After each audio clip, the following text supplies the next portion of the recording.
दर्शकों को स्वागत है आपका विधि संचर न्यूज में। मैं हूं कृष्णकांत से घरी। अब देखते हैं दिन भर की खास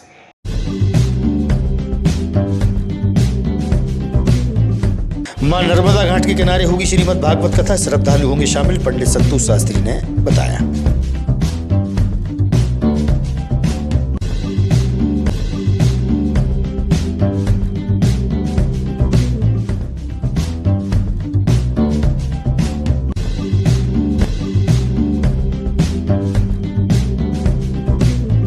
व्यापार महासंघ के पदाधिकारियों ने की प्रेस वार्ता, पत्रकारों के समक्ष रखी अपनी बात।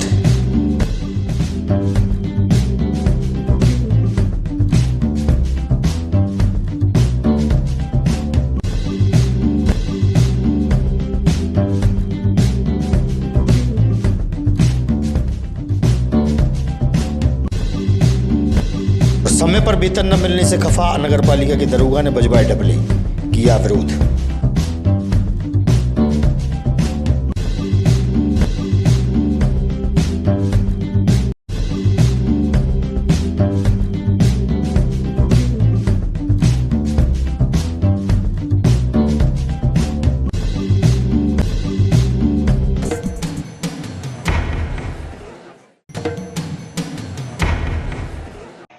अब खबर विस्तार से। 11 से 17 जनवरी तक मां नर्मदा के घाट भौरास में श्रीमद् भागवत कथा का आयोजन होगा। बड़ी संख्या में श्रद्धालु कथा लाभ लेने पहुंचेंगे। कथावाचक पंडित संतोष शास्त्री ने दी जानकारी।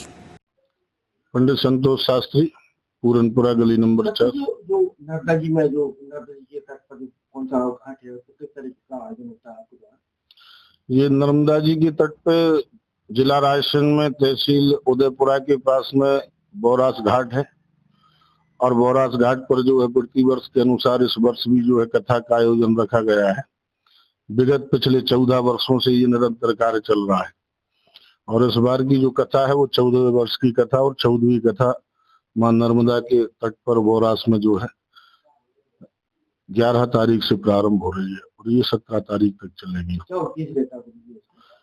उसका उद्देश्य यही है, आत्म कल्याण भी है, सबका कल्याण है। नर्मदा का तट है, तीर्थ यात्रा, और फिर माघ मकर गति रवि जब होई, तीर्थ पतिये आए सब कोई। जिस प्रकार जो है गंगा में जाकर के माघ के महीने में कल्पवास किया जाता है, तो इतना समय इस आपाधापी में तो रहता नहीं है। नर्मदा पास में है और उसको भी तीर्थ ही माना गया है, क्योंकि गंगा के स्नान से जो फल प्राप्त होता है, नर्मदा जी के दर्शन मात्र से वो फल जीव को मिल जाता है। ऐसा नर्मदा कल्पावली के अनुसार बताया गया है। तो माघ का महीना लग जाएगा, मकर संक्रांति वहीं पर होगी। बढ़िया सुंदर कथा का आयोजन रहेगा और जो है आत्म कल्याण, जगत के कल्याण के लिए, सनातन वैदिक संस्कृति को आगे बढ़ाने के लिए ये सब आयोजन हम इसी उद्देश्य से कर रहे हैं। विदिशा व्यापार महासंघ के पदाधिकारियों द्वारा प्रेस क्लब भवन में पत्रकार वार्ता के दौरान अपनी बात मीडिया के समक्ष रखी। मैं आशीष मोदी और अभी वर्तमान में विदिशा व्यापार महासंघ का वरिष्ठ उपाध्यक्ष हूं। हम ये चाह रहे हैं कि व्यापार महासंघ के चुनाव में अध्यक्ष पद के लिए चुनाव आम व्यापारियों द्वारा किए जाए और इसके लिए हमने ये भी क्राइटेरिया बनाया है कि जो 36 संगठन व्यापार महासंघ के अंतर्गत आते हैं, उनके जो व्यापार महासंघ प्रतिनिधि हैं, उन्हीं में से अध्यक्ष का चुनाव होना चाहिए। अभी तक क्या प्रक्रिया रही थी? अभी 36 संगठनों में पहले उनके आपस में चुनाव होते थे 36 संगठन में, और उनके जो व्यापार महासंघ के प्रतिनिधि नियुक्त होते थे, उनके द्वारा से अध्यक्ष पद चुना जाता है।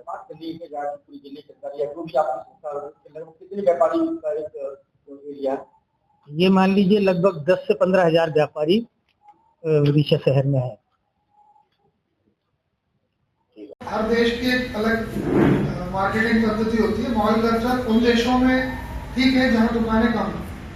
अपना भारत में ये है कि सारे व्यापारी, किसान सब एक दूसरे से जुड़े हुए हैं और कोई भी एक चीज का जब एक तरीका होता है, विदेशी कंपनियों का जो मॉल खोलते हैं, तो पहले अपना कॉम्पिटिशन खत्म। महीने पूर्व विदिशा व्यापार महासंघ को हमारे द्वारा शहर के सभी व्यापारियों को जोड़ने हेतु एक प्रयास किया गया था और उस हेतु व्यापार महासंघ ने हमें आश्वस्त किया था कि हम शीघ्र ही एक मीटिंग करेंगे और आपकी बात को रखेंगे। लेकिन व्यापार महासंघ ने ना ही कोई मीटिंग की, ना ही कोई बैठक की, और अखबारों की सूचना के माध्यम से पता लगा कि महासंघ के चुनाव आ रहे हैं।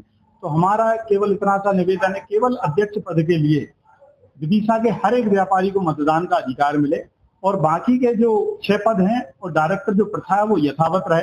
किसी भी व्यापारी का कोई अहित किए बिना व्यापार महासंघ को और अधिक से अधिक मजबूत करने के लिए हमारा प्रयास है कि सारे के सारे 10 से 15 हजार व्यापारी एकत्रित होकर एक इतना मजबूत अध्यक्ष इस शहर को दें जिसकी अपनी छवि हो, व्यापार महासंघ और अधिक सशक्त से सशक्त और मजबूत हो।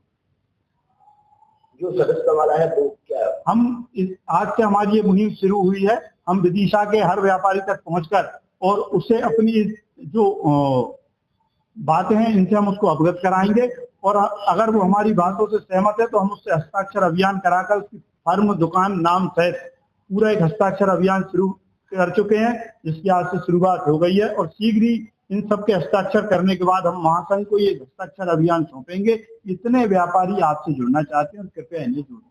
नगरपालिका में दरोगा मुकेश नहारिया द्वारा नगरपालिका के मुख्य द्वार पर ढपले भिजवाए गए और वेतन विसंगति को लेकर विरोध जाहिर किया गया। बताया कि समय पर वेतन नहीं मिलता।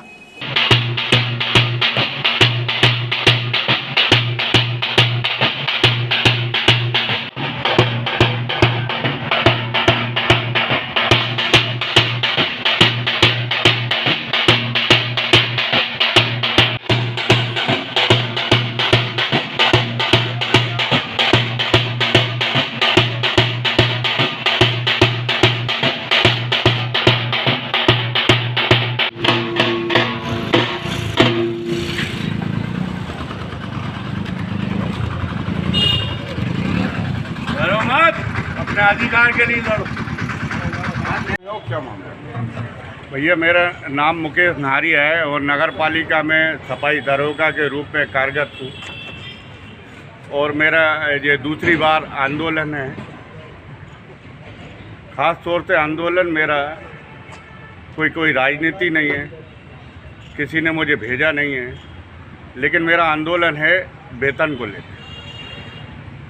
आज दिनांक 7 तारीख हो गई, 9 हो गई, तो आज दिनांक तक नगर पालिका विदिशा ने हम सफाई कर्मचारियों के बारे में नहीं सोचा, और यहाँ पे नगर पालिका में कार्यरत समस्त अधिकारी कर्मचारी उनके बारे में भी नहीं सोचा है।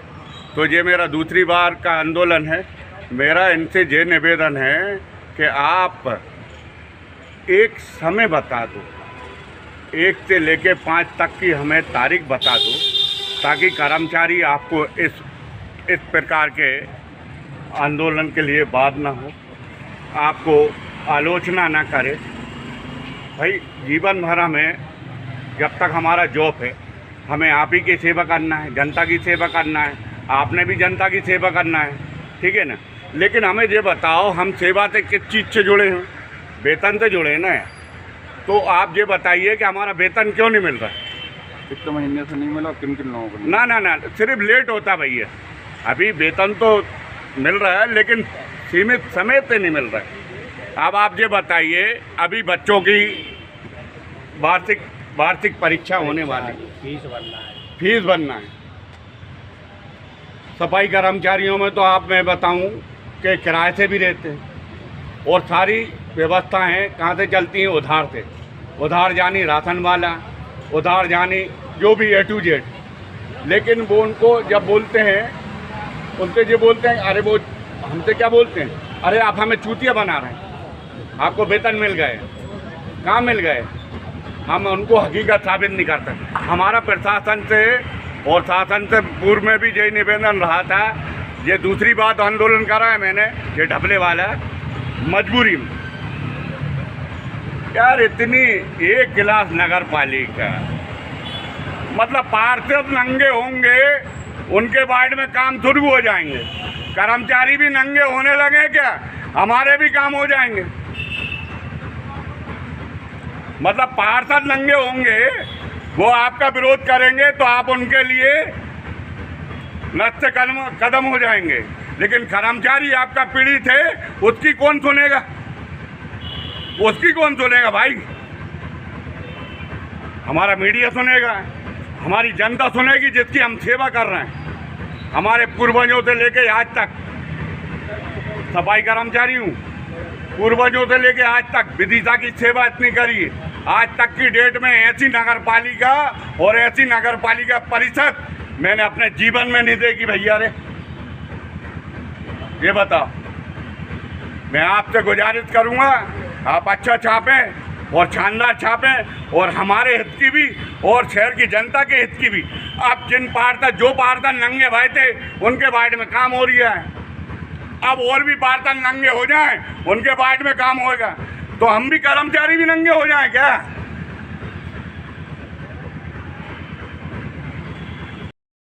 12 जनवरी को सूर्य नमस्कार कार्यक्रम का आयोजन की जानकारी जिला शिक्षा अधिकारी द्वारा दी गई। 12 जनवरी को होगा सूर्य नमस्कार। लगभग कितने छात्रों को अपन इस तरीके से व्यवस्था की है? 12 जनवरी 2026 को सामूहिक सूर्य नमस्कार किया जाना है। इसकी कलेक्टर साहब की अध्यक्षता में बैठक हो चुकी है और इसमें हमारा टारगेट है लगभग 2,500 बच्चे इस कार्यक्रम में उपस्थित होंगे। जो भी हमारे योग समिति के सदस्य हैं उससे जुड़े हुए जितने भी हमारे सम्मानित सदस्य हैं सब उसमें जुड़ेंगे। और जो हमारा शिक्षा विभाग का अमला है और इसमें खेल संबंधी बच्चे जो भाग लिए हुए हैं वो भी शामिल होंगे। इस बार कहाँ पर इस बार खेल स्टेडियम में है और जो 9 बजे से आयोजित होगा। 12 जनवरी। निठारी पंचायत के सरपंच द्वारा सिविल लाइन थाने पहुंचकर शिकायती आवेदन दिया गया। आवेदन के माध्यम से बताया गया कि गांव के ही दबंग द्वारा उनके साथ गलत व्यवहार किया गया। सरपंच ने रखी अपनी बात।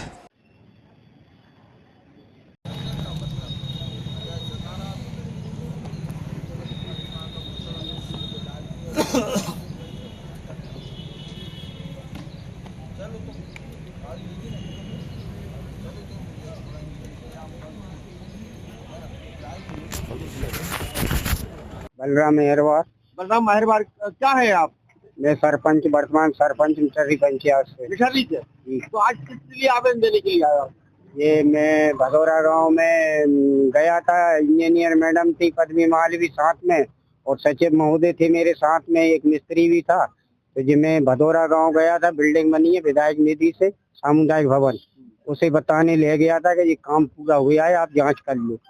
तो इसी बीच उसके माता देवी मंदिर के पास में एक जेसीबी मशीन चल रही थी, उससे खुदाई हो रही थी। कौन कर रहा था? अबे रितेश धाकड़। अच्छा। हाँ, तो मैंने कही भैया ये किसी से परमिशन लिया है या पंचायत अवगत नहीं करा या कोई जनहानि हो गई तो कौन जिम्मेदार होगा? तो वो डायरेक्ट मुझसे माँ बहन की गंदी गंदी गालियां, चमड़ा वाले, और तू क्या करेगा और जो तू दिखाए तो कर लेना, उससे गंदी गंदी गालियां दी। और हमारे इंजीनियर मैडम भी बहुत शर्मिंदा भाई के।